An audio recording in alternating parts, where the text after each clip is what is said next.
for both. John, did you watch Last of Us? Yes, I did last night. Yeah. Okay. So I guess we're going to read an article that could have spoilers in it for people. So I just want to give a warning, especially if you're on the Clips channel. Yeah. Check it out. The Last of Us season 2 finale teases big season 3 changes.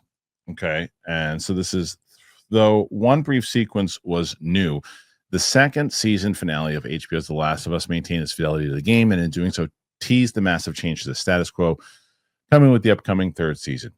The second season appeared to end where many players of The Last of Us Part 2 game expected to be, with the confrontation in the cinema between Abby and Ellie, complete with the sharp cut to black and gunshot noise. Speaking with Polygon showrunners Craig Mazin and Neil Druckmann, said this always felt like the natural endpoint for the season. Others were considered, but nothing stuck. However, that's not exactly the end, as the lingering back fades into Abby walking up to the stadium, converted into the WLF's home base with a title card that read Seattle Day 1. The scene signals next season's shift of narrative focus to reflect the back half of the game. Joel's was the audience point of view in the first season, and Ellie the second. Abby will be the third, with a good chunk of the next season recounting those 3 days from her perspective. According to Hollywood Reporter, the show's creators have declined to explicitly confirm this during interviews, but Mazin pretty much does, as he explains that the team is happy to shake up the rules on how a narrative can unfold on television in the way the game shook up the narrative rules in gaming. I don't think television is supposed to work like this. We're clearly breaking quite a few rules, and I love that. And I love it because that is the point. It's not something we're doing as a gimmick. The point of this story, and this is looked from so many different angles in so many different ways, is that the entire concept of the protagonist is flawed. The entire concept of the villain is flawed. Our way of processing the world through heroes and villains is a mistake. It ends up creating these barriers between people that shouldn't be there. It ends up giving ourselves justifications, conveniences for bad behavior, and it ends up allowing us to judge others summarily for things that we don't quite understand the motivation behind it. We know this is a challenging thing to keep track of emotionally. We understand people are going to be provoked. Part of the story is about examining why we're so comfortable with following one person's point of view about everything. More than any other episode this season, the finale had many elements only teased or briefly touched upon, which will come more into play next season. From Tommy's sniper attack on Marina to WLF's village raid. The aquarium will be much more crucial location, background scenery such as yada yada yada. Amazing. Anyway, we'll go through all this later. Doesn't matter. we get it. This is. I understand what they were trying to do. I was watching it. First of all, episode 6, easily the best episode of the entire season. Yeah, last week. It was great. I just watched them both and released because I missed it last week, so I did 6 and 7 on the release. I can tell you that. When I was watching, I'm like, are they going to make us like follow Abby now? I'm like, I told you guys I've been really focusing on health. I've been trying to make sure that I'm eating the right stuff. And Factor has made that very simple for me. You got to make it your best season yet with nutritious 2-minute meals from Factor, because eating well has never been this easy. Just heat up, you enjoy, giving you more time to do what you want. Get outside instead of prepping and cooking indoors. Factor meals arrive fresh and they're ready to eat. They're perfect for any active lifestyle. Factor powers your day with satisfying breakfast, on-the-go lunches, premium dinners, and guilt-free snacks and desserts. It is easy to savor more this spring. Factor meals pack in the flavor with none of the fuss.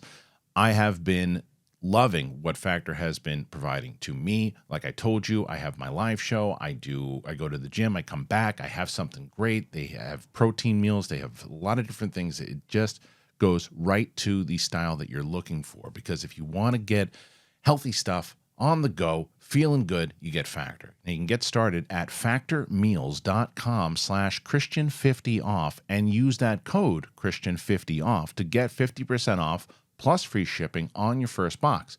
That's code Christian50off at factormeals.com/Christian50off for 50% off plus free shipping. I don't like her.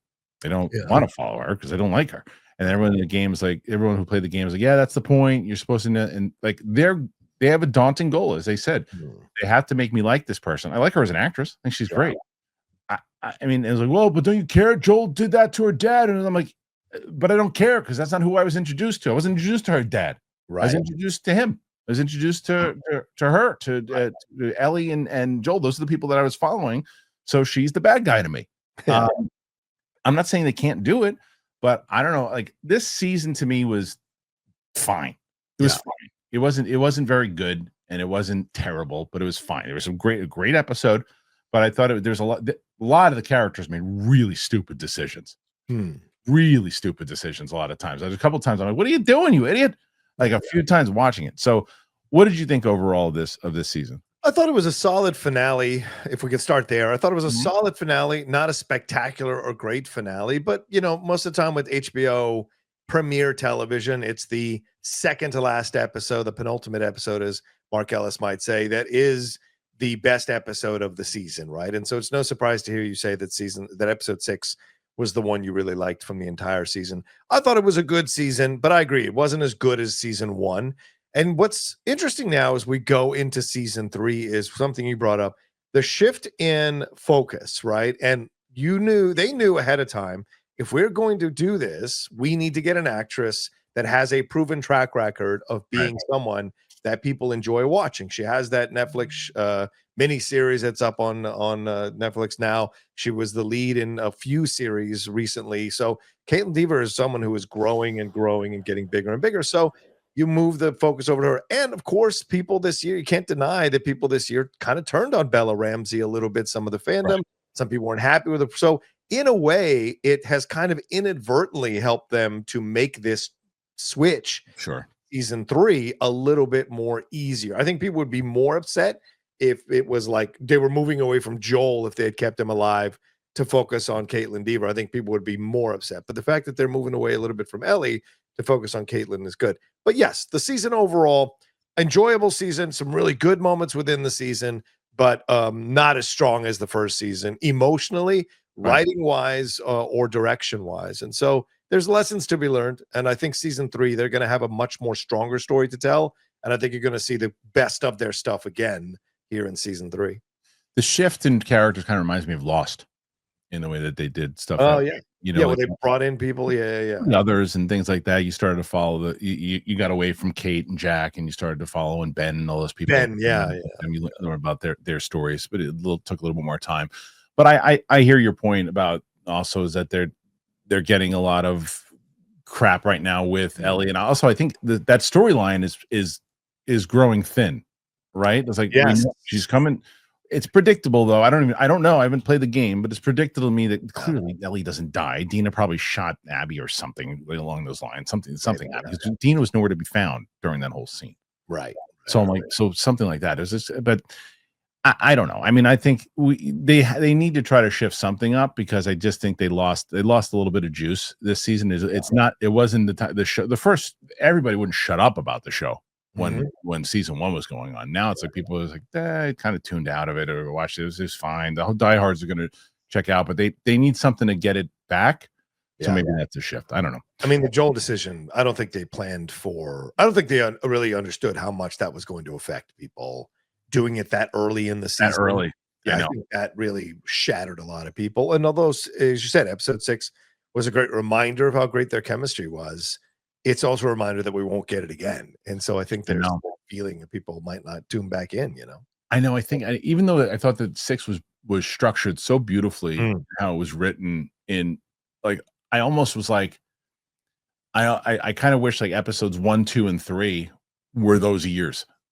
You know what I mean? Right. You do episode 1, 2, and 3 through those years, see the deterioration of their relationship, and then you push. But I get why they did it and how they did it, because the way that they did it, it actually worked really well. But it's just, what did you lose in the interim, as far as viewership, trust, or viewership in general?